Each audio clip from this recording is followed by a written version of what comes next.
시리즈 두 번째 시간이고요. 그들은 이라는 제목으로 하나님 말씀 함께 나누도록 하겠습니다. 세상을 창조하신 하나님, 세상을 창조하신 하나님이 가장 먼저 하신 일은 무엇일까요? 바로 그것은 하나님은 말씀하셨습니다. 창세기 1장 28절에서 하나님은 그들에게 말씀하셨다고 기록하고 있습니다. 하나님께서 인간에게 말씀하신다는 것은 커뮤니케이션, 즉 소통하시는 하나님이라는 사실입니다. 그리고 하나님은 일방적으로 우리 인간에게 말씀하시는 것이 아니라 하나님은 우리와 대화하셨습니다. 동양 철학이나 동양의 여러 종교들 경우에는 신은 인간에게 깨달음을 주지 않습니다. 그저 스스로 찾아갈 뿐입니다. 그래서 진리를 찾기 위해서 암중모색한다라고 말합니다. 또한 깨달음을 얻기 위해 용맹정진하며 수행과 고행을 하기도 합니다. 그리고 서양의 경우에 그리스 신화, 로마 신화 같은 경우에는 신들이 인간과 소통을 하기는 합니다. 그런데 그것들은 신들에 의해서 그들의 욕망이나 권력, 이익을 위해서 인간을 도구 삼는 경우들이 많아 보입니다. 하지만 하나님은 인간을 사랑하심으로써 소통하시는 분이십니다. 어떻게 우리는 이 말을 단언할 수 있을까요? 하나님이 우리 인간을 사랑함으로 소통하신다. 그것은 성경의 많은 이야기가 하나님이 그러하신 분이라는 것을 우리에게 일러주고 있습니다. 하나님은 인간의 고통을 들으시고 또한 그들을 지키시고 보호해 주시는 분이십니다. 하나님은 그들의 신음소리를 들으시는 분이십니다. 그리고 말씀하십니다. 그리고 이러한 하나님과의 소통과 대화는 바로 우리 신앙생활의 말씀과 기도로 이루어지는 것입니다. 그러므로 기독교를 기도와 떨어뜨려서 생각해 볼 수 없습니다. 이것은 유대인들에게도 마찬가지였습니다. 말씀드렸듯이 이 유대인들은 시편 기도, 그리고 카디쉬와 같은 기도문, 18번 축복 기도문 등을 늘 암송을 했고, 그리고 이 기도는 하루에 반드시 3번을 기도해야 했습니다. 그들은 자기 전에, 그리고 일어나서, 그리고 오후 약 3시쯤 되어 3번의 기도를 그들은 하나님 앞에 기도드리는 시간을 가졌습니다. 그만큼 구약과 신약의 모든 시간을 관통하며 오늘 우리에게까지 이어지는 중요한 신앙의 자세는 바로 기도인 것입니다.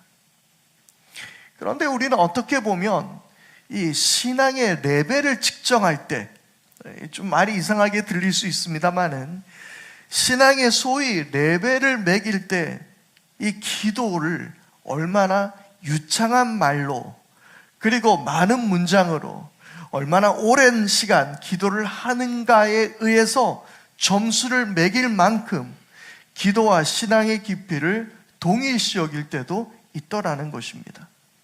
그러면 정말 그렇게 유창한 기도가 우리의 신앙의 깊이를 나타낼 수 있는 것일까요? 앞서 유대인들은 반드시 하루에 3번을 기도한다라고 말씀드렸습니다. 그런데 이 기도 시간은 반드시 시간과 그리고 장소가 일정한 것만은 아니었습니다. 그들은 회당이든지 집에서든지 길거리에서든지 다양한 장소에서 적당한 때에 그들은 기도를 해야 했습니다. 그런데 유독 사람이 많은 회당이나 사람이 많이 다니는 길 모퉁이에서 기도하기를 좋아하는 사람들이 있었습니다. 그들은 유창한 말들로 기도했습니다. 큰 소리로 기도했습니다. 그런 그들은 바로 바리새인들이었습니다. 바리새인들은 철저하게 율법과 유대 랍비 전승을 지키며 스스로 구별된 자들로 여겼습니다. 그들은 누구보다도 이스라엘의 회복을 간절히 바랬던 사람들이었습니다. 하나님께서 이스라엘을 심판하셔서 예루살렘 성전이 파괴되고 자신들의 나라가 멸망하게 된 이유를 가만히 생각해 보니 그들이 하나님 말씀을 어겼다라는 것을 깨달았죠.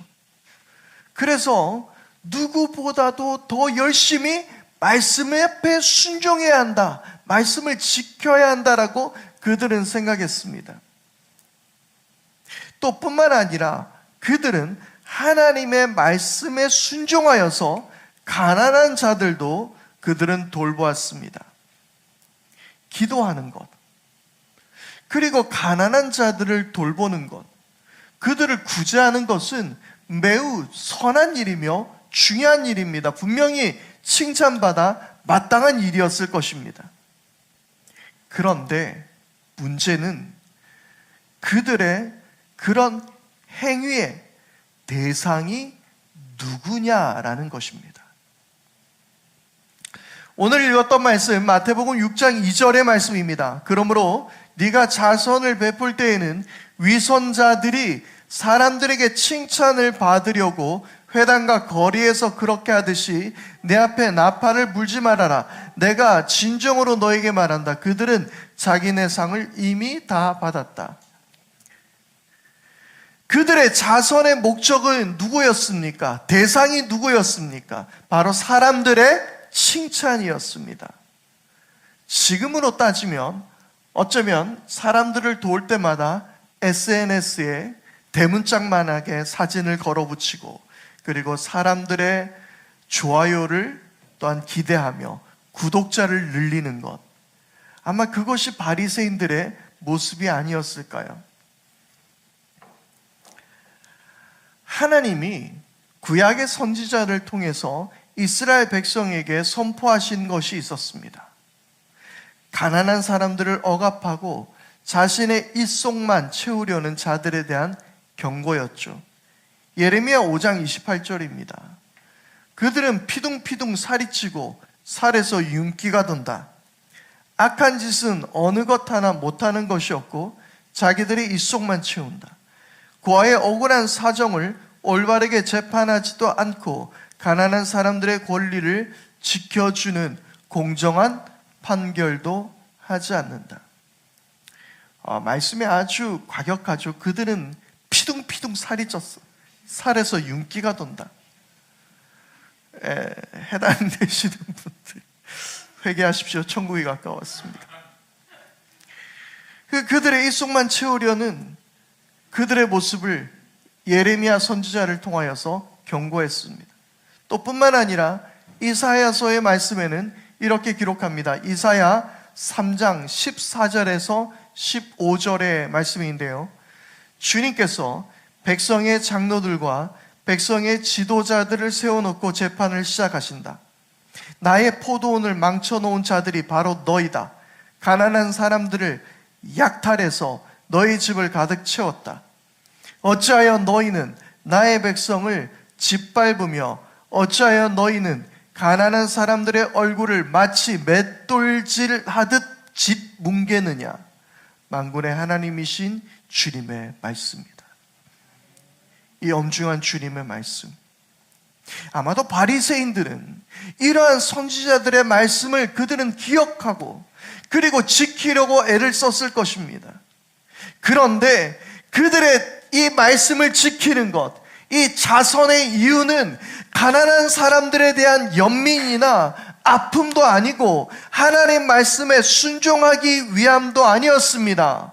그들이 바라는 것은 오직 사람들의 인정과 사람들의 칭찬이었습니다. 소위 좋아요 버튼을 누르는 것이었습니다. 그래서 예수님이 말씀하셨죠. 자기네 상을 이미 다 받았다. 지금 우리들의 말을 따지면 자기네 좋아요는 이미 다 받았다. 저는 목회자로서, 그리고 부끄럽지만 저는 자존감이 그렇게 높은 사람은 아닙니다. 그런 저 같은 경우에는 사람들의 칭찬에 목말라 할 때가 많습니다. 사실 칭찬을 싫어하는 사람이 어디 있겠습니까? 좋은 목사라고, 그리고 설교가 좋다라고, 깊은 영성을 가지셨다라고, 이런 칭찬을 받고 싶은 마음들이 있습니다. 여러분들에게 햄버거를 만들어 드렸을 때, 목사님 솜씨가 뛰어나세요. 어쩜 요리마저 잘하세요. 이런 칭찬을 기대했지만, 이런 칭찬이 아니라 먹어보더니 이거 왜 맛있지? 뭐지? 왜 맛있고 난리야? 이런 반응이 전부였습니다. 내가 다시는 만들어 주나 봐라. 네. 조금 더 세상적으로 말하자면 칭찬이 아닌 또 인기 있는 목사, 많은 사람들이 인기를 많이 받는 목사가 되고 싶을 때도 있습니다. 더 많은 인정을 받고 싶은 목사가 되고 싶습니다.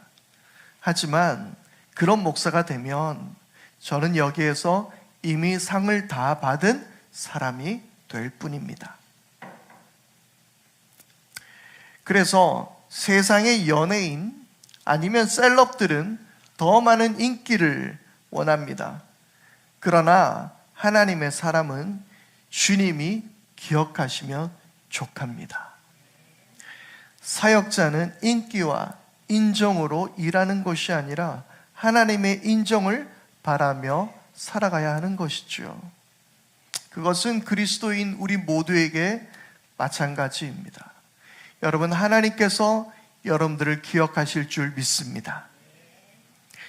그런데 이런 사람들에게 보여주기 위했던 바리새인들의 모습들, 그 위선들, 이 모습은 그들의 기도도 마찬가지였다라는 사실입니다. 마태복음 6장 5절의 말씀입니다.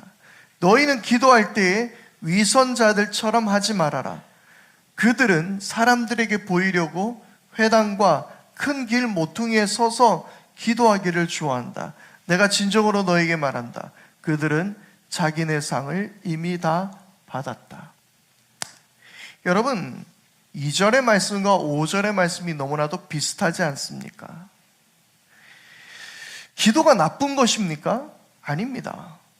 하지만 그 대상이 하나님이 아니었던 것입니다. 하나님께 하는 기도였지만 사실은 사람들에게 보여주는 공연이었던 것입니다. 여기서 위선자라는 단어는요, 연기자라는 말로 해석될 수 있습니다. 연기는 말 그대로 보여주기 위해서 하는 것입니다. 예전에 학교에서 배웠던 것을 기억하십니까? 연극의 3대 요소. 첫 번째 희곡, 그리고 두 번째 배우, 그리고 세 번째가 무엇입니까? 관객입니다. 이것이 연극의 3대 요소입니다. 기억하시나요? 연극에서 관객이 있기에 연기를 할 수 있는 것입니다. 연극은 반드시 관객이 필요합니다. 기도를 보통 때보다 더 슬픈 마음으로, 더 간절한 것처럼, 아니면 마음이 우울한데 기쁜 것처럼 그렇게 하는 기도가 위선자, 연기자의 기도일까요? 물론 그것을 지적할 수도 있겠습니다만은 더 중요한 것은 관객에게 보여주기 위한 연기라는 점입니다. 기도의 대상은 어느 사람들도 아니라 오직 하나님이 되셔야 하는 줄 믿습니다. 여러분, 좋은 의미로 한번 생각을 해보십시다. 아마 바리새인들이 이렇게 큰 길 어귀에서, 그리고 많은 사람들이 있는 회당에서 소리를 높여서 기도했던 것은 당시 이스라엘 백성들을 계몽시키기 위해서, 기도 회복 운동을 위해서 그렇게 했을 수도 있습니다. 그러나 단호하게 말할 수 있습니다. 기도는 그런 용도로 사용되어서는 안 됩니다. 기도인 척, 사람들을 깨우려는 목소리는 그것은 기도가 될 수 없는 것입니다. 기도는 오직 하나님께 드리는 것, 하나님과의 깊은 관계 안에서의 대화입니다.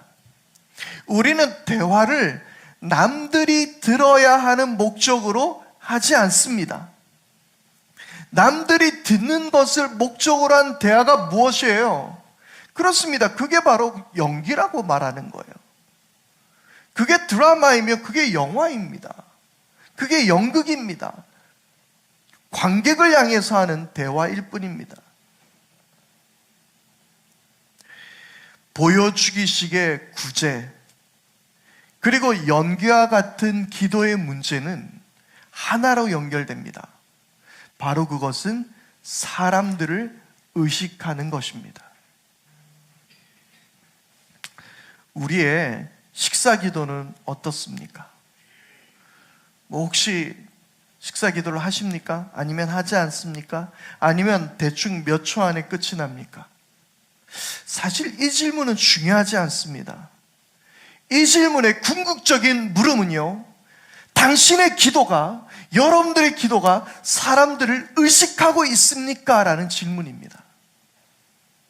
하지 않는 것, 하는 것, 몇 초 안에 끝내는 것, 그것보다 더 중요한 그 중심의 질문은 여러분들은 하나님을 의식하십니까? 사람들을 의식하고 있습니까? 라는 사실이죠. 바리새인처럼 큰 길 모퉁이에서, 사람이 많이 다니는 길에서 사람들의 시선을 의식하며 큰 소리로 연기하는 기도도 문제이지만, 사람들의 시선을 의지하여서 그리스도인이 아닌 척 연기를 하며 기도를 하지 않는 것도 똑같은 문제라는 사실입니다. 사람들을 의식하여서 나는 그리스도인이 아닌 척, 나는 예수를 믿지 않는 사람인 척 살아가는 것도 문제라는 말입니다. 사람들의 평판과 시선이 하나님보다 더 우선시되는 신앙은 이러한 위선자의 기도와 같다라는 사실입니다. 사울은 아말렉과의 전쟁에서 승리를 하였습니다. 그런데 그는 하나님께서 모든 짐승과 사람을 다 죽이라는 진멸의 명령을 어겨버렸습니다. 사울은 왕 아각을 죽이지 않고 생포했을 뿐 아니라 살찌고 튼실한 양떼와 소떼를 그는 살려두었습니다. 하나님의 말씀을 어긴 것이죠. 그는 전쟁에서 승리했지만 순종에서는 실패했습니다. 그런데 그는 왜 하나님의 명령을 어겼을까요? 왜 그는 살찐 짐승들을 살려두었을까요? 그는 이렇게 말합니다. 사무엘상 15장 24절 말씀입니다. 사울이 사무엘에게 간청하였다. 내가 죄를 지었습니다. 주님의 명령과 예언자께서 하신 말씀을 어겼습니다. 내가 군인들을 두려워하여 그들이 하자는 대로 하였습니다. 말씀을 왜 어겼다고요? 내가 군인들을 두려워하여, 자신이 다스리는 군인들을 두려워하여 그들이 하자는 대로 했다라는 겁니다. 사람들의 평가와 시선이 두려웠던 것입니다. 그의 인기와 권력을 위해 하나님의 명령을 그는 저버린 것입니다. 그래서 사무엘상 15장 23절은 이렇게 말합니다. 거역하는 것은 점을 치는 죄와 같고 고집을 부리는 것은 우상을 섬기는 죄와 같습니다. 임금님이 주님의 말씀을 버리셨기 때문에 주님께서도 임금님을 버려 왕이 되지 못하게 하셨습니다. 아멘. 사람의 시선, 사람의 인정, 사람들의 인기, 그런 것들에 내 마음이 빼앗겨 버렸을 때에, 하나님의 말씀을 순종하지 못했을 때에 사울은 하나님께 버림받는 왕이 되어버렸습니다. 교회 안에서도 목사도 때론 교인들의 시선을 두려워해서 해야 할 말을 하지 못하거나 침묵하는 경우가 많이 있습니다. 들으시기 불편할 수 있습니다만 이번 법원의 폭동은 명백한 범죄입니다. 저는 도무지 이것을 옹호하는 성경의 말씀을 찾을 수가 없습니다. 그런데 모든 교회가 침묵합니다. 아니, 조금 한마디 하는 교회는 그저 기도하자는 말로 지나쳐버립니다. 어쩌면 이 역시 사람을 의식하는, 누군가는 상처받지 않을까라는 것을 의식하여 하는 교회의 모습이 아닐까 합니다. 불의를 불의로 온전히 말하지 못하는 교회, 그 역시 사람을 의식하는 교회 아닐까요? 사람의 시선을 의식하는 신앙의 모습은 교회에서 자기 과시의 모습으로, 사회에선 소심한 그리스도인의 모습으로 나타나는 그 어느 하나 하나님께서 원하시는 삶이 아닙니다. 아무도 의식하지 않는, 오직 하나님과 나와의 사랑하는 관계 안에서만 우리의 기도는, 우리의 순종은 더 아름다워질 수 있습니다. 6절 말씀입니다. 너는 기도할 때에 골방에 들어가 문을 닫고서 숨어 계시는 내 아버지께 기도하여라. 그러면 숨어서 보시는 너희 아버지께서 너에게 갚아주실 것이다. 아멘. 은밀한 곳에서, 아무도 보지 않는 곳에서 주님과의 깊은 사랑의 관계를 이어나갈 수 있는 여러분들이 다 될 수 있기를 바랍니다. 그리고 또 하나의 기도가 있습니다. 그것은 가짜 신들에게 비는 기도와 같습니다. 그들에게 신이라는 존재는 달래고 기쁘게 해주어야 자신들에게 복을 준다라고 믿었습니다. 가나안의 여러 신들이 그러했습니다. 여러 우상들이 그러했습니다. 그리고 앞선 그 신하들의 이야기가 그러합니다. 신들은 인간들처럼 욕망과 변덕으로 가득한 존재들로 보여지고 있습니다. 그래서 그들을 기쁘게 해주어야만 그들이 심술을 부리거나 화를 내지 않고 사람들에게 복을 줄 수 있을 거라고 생각했기 때문입니다. 그러기 위해서 심지어 사람의 목숨까지도 제물로 바치는 인신제사까지도 있었던 것이죠. 그리고 내가 최선을 다하고 정성을 다 쏟아야만 자신들의 기도를 들을 거라 여겼습니다. 그래서 그들은 많은 말을 해야만 했습니다. 오랫동안 많이 열심히 최선을 다해서 그들은 기도해야만 했습니다. 그들은 신을 기쁘게 하기 위해서 아마 많은 재물도 바쳤을 것입니다. 그래서 오늘 말씀에도 빈말을 되풀이하지 마라 라고 말씀하십니다. 이 빈말은요, 아무 의미 없는 말을 되풀이하는 것입니다. 기도의 내용을 되풀이하는 것 자체가 잘못이 아닙니다. 빈말을 되풀이하는 거예요. 그저 시간을 길게 만들기 위해서. 그런 예가 열왕기상 18장에 나와 있는데요, 바로 선지자 엘리야와 바알 선지자들의 대결이 바로 그것입니다. 그들은 양쪽의 제단에 나무 더미를 부린 다음에 자기가 섬기는 신에게 기도해서 어느 신이 불을 내리는지를 보기로 한 것입니다. 바알의 선지자들은 이제 기도하기 시작합니다. 바알이여 응답하소서, 바알이여 응답하소서를 반복하며 그들은 아침부터 낮까지 계속해서 기도했습니다. 6시간을 넘게 기도했는데도 아무런 반응이 없자 그들은 이제 자신들의 몸을 자해하기 시작합니다. 몸부림치며 기도했습니다. 신의 동정심을, 호소의 응답을 얻으려고 했던 것이었죠. 열심히 최선을 다해서 그들은 기도했습니다. 우리는 뭔가 내가 더 열심히 하면 하나님이 어쩔 수 없이 내 기도를 들어주실 것이라고 생각할 때가 많습니다. 그래서 이와 비슷하게, 이 바알의 선지자들과 비슷하게 우리는 금식 기도할 때도 있습니다. 이렇게 하면 하나님이 내 기도를 안 들어주실 수가 없을 거야 라고 생각하는 것이죠. 그러나 우리 하나님은 그런 분이 아니십니다.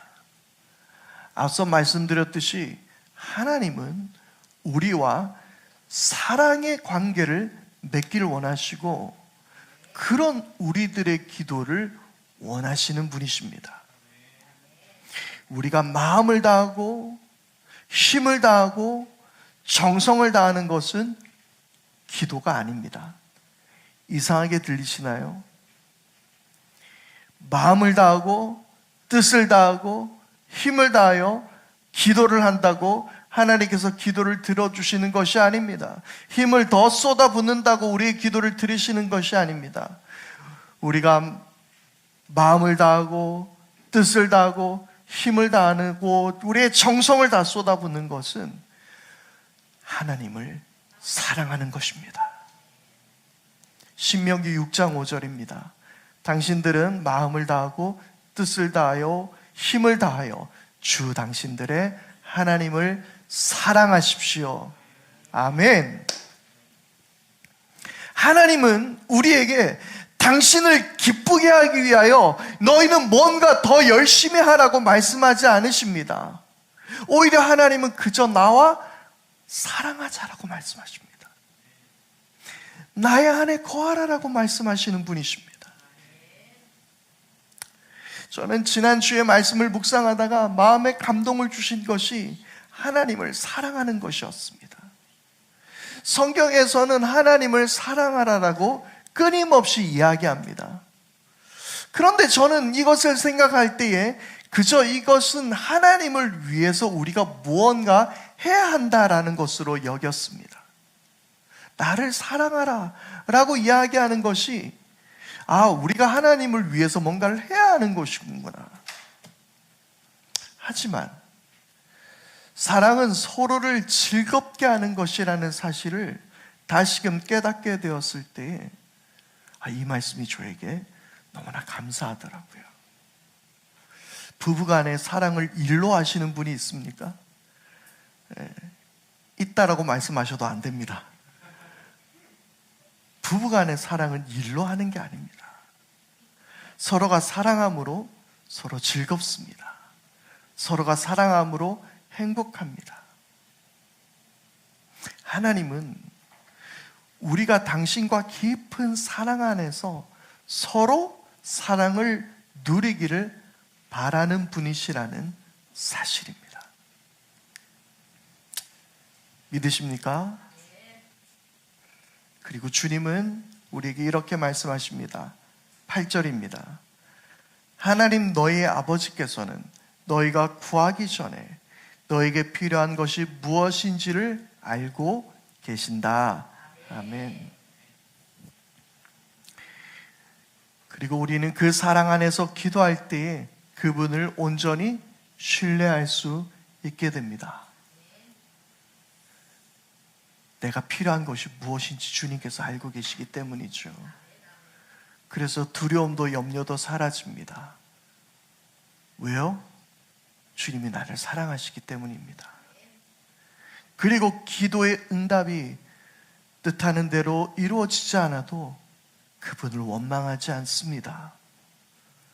그것은 바로 그분이 나를 사랑한다라는 사실을 내가 믿고 있기 때문입니다.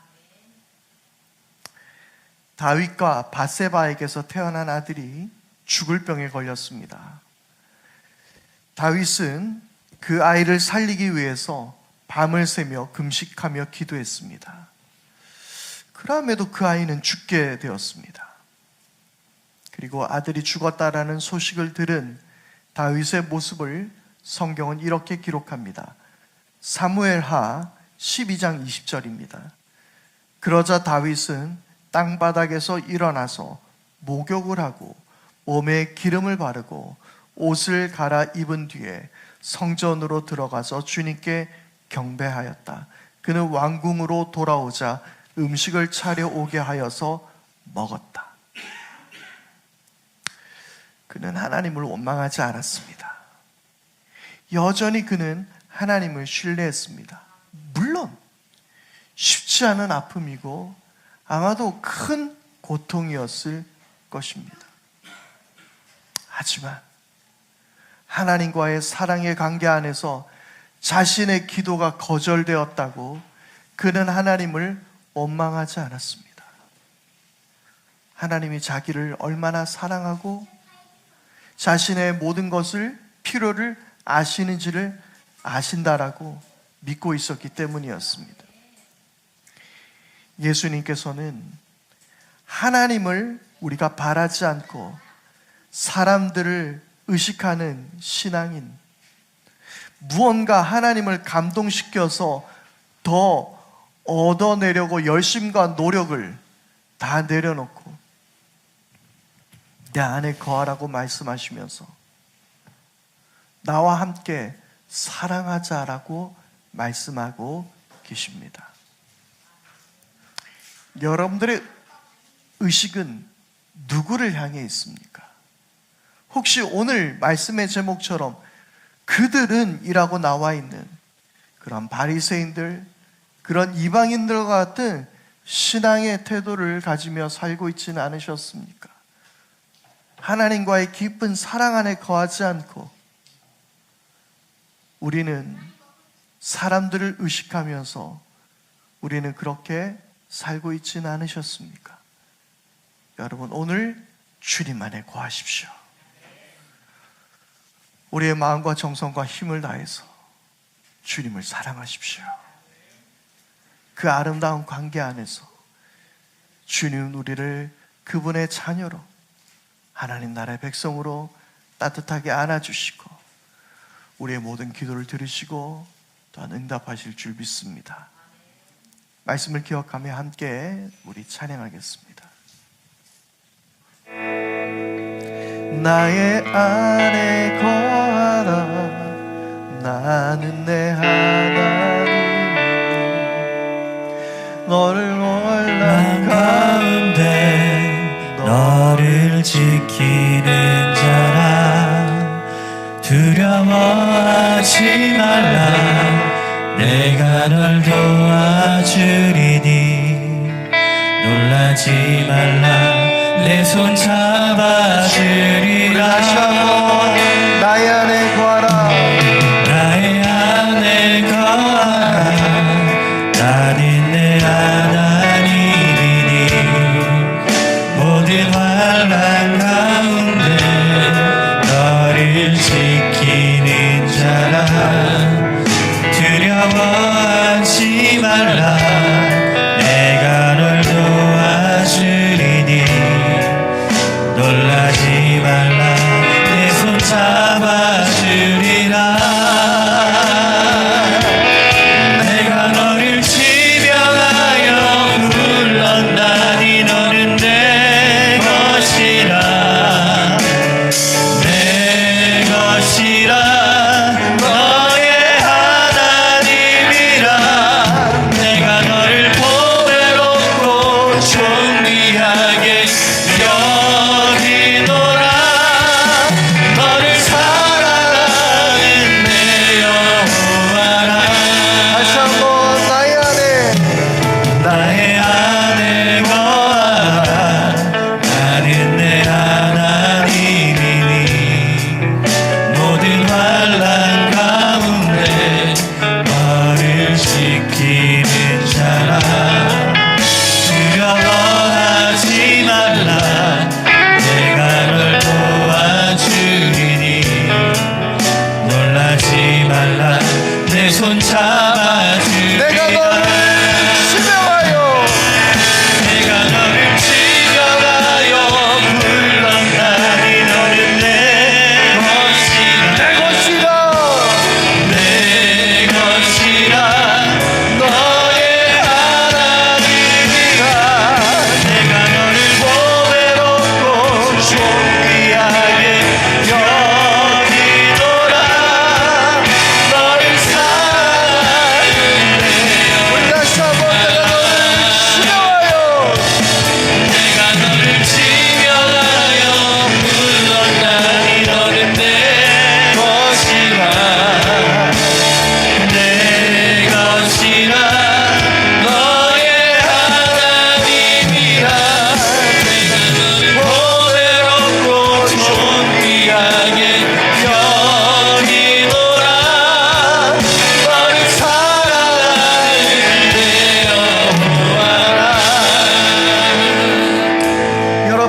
의식하는 것이 아니라 우리의 관계는 오직 하나님과의 우리의 사랑하는 관계 안에서 우리의 모든 기도는, 우리들의 모든 말씀의 순종은 완전해지는 것입니다. 여러분, 제 개인적인 이야기를 잠깐 하겠습니다. 많은 분들이 기도해 주셨는데, 여러분들도 아마 이야기를 들어서 아시겠지만 저희 딸이 입시 시험 칠 때에 독감에 걸려버렸어요. 그런데 제 딸이 저에게 말했습니다. 하나님이 내 기도를 들어주시지 않는 걸까? 여러분, 그런데 중요한 것은 오늘의 말씀 가운데도 나와 있는 것처럼 너는 기도할 때에 골방에 들어가 문을 닫고서 숨어 계신 아버지께 기도하여라. 그리하면 숨어서 보시는 너희 아버지께서 너에게 갚아주실 것이다. 하나님, 너희 아버지께서는 너희가 구하기 전에 너에게 필요한 것이 무엇인지를 알고 계신다. 바로 깊은 곳에서 하나님과의 관계 안에서, 아름다운 사랑 안에서 우리의 모든 기도는 완전해지고, 우리의 기도의 거절 역시 우리는 하나님을 신뢰함으로 하나님 앞에 감사할 수 있는 것입니다. 여러분, 오늘 하나님, 우리의 모든 기도가 하나님과의 사랑 안에서 완전하게 하시고, 오직 하나님 안에서, 우리가 하나님과의 관계 안에서 우리의 기도가 더욱더 온전해지며 그렇게 하나님 앞에 기도하는 우리들의 삶이 되게 하여 주시옵소서. 이 시간 우리 다 같이 함께 기도하며 주님 앞에 나아가겠습니다. 하나님 아버지, 우리가 사람을 의식하여서 하나님을 우리가 바라며 기도하는 것이 아니라 내 기도를 들으시는 하나님, 우리가 사랑의 마음으로 우리가 이해하고, 아버지 하나님, 그것을 믿음으로 고백하며 하나님 나갈 수 있는 어린아이와 같이 오골거리는 기도하고 하나님은 다 듣고 계시는 줄 믿습니다. 아버지 하나님, 우리들의 기도를 들으시는 주, 그리고 내 모든 필요를 아시는 주, 하나님과의 아름다운 사랑의 관계 안에서 우리의 이 모든 기도가 온전해지고 하나님께서는 그 모든 것들을 응답하시는 것을 우리가 믿사오니 믿음으로 순종하며 주님을 신뢰하며 살아가게 하여 아버지 하나님, 주님께서 우리의 삶을 책임지시고 인도하여 주시고 그 사랑 안에 우리가 온전히 거할 수 있는 우리 모두가 다 되게 하여 주시옵소서.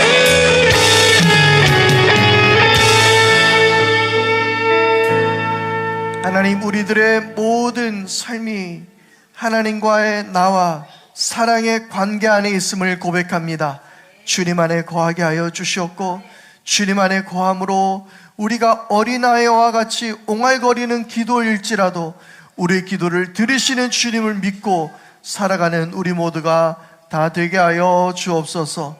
사도들의 신앙의 고백을 따라 오늘 말씀 앞에 결단하오며 사도신경으로 우리도 신앙의 고백을 주님께 드리오니, 나는 전능하신 아버지 하나님, 천지의 창조주를 믿습니다. 나는 그의 유일하신 아들 우리 주 예수 그리스도를 믿습니다. 그는 성령으로 잉태되어 동정녀 마리아에게서 나시고 본디오 빌라도에게 고난을 받아 십자가에 못 박혀 죽으시고 장사된 지 사흘 만에 죽은 자 가운데서 다시 살아나셨으며 하늘에 오르시어 전능하신 아버지 하나님 우편에 앉아 계시다가 거기로부터 살아있는 자와 죽은 자를 심판하러 오십니다. 나는 성령을 믿으며 거룩한 공교회와 성도의 교제와 죄를 용서받는 것과 몸의 부활과 영생을 믿습니다. 아멘.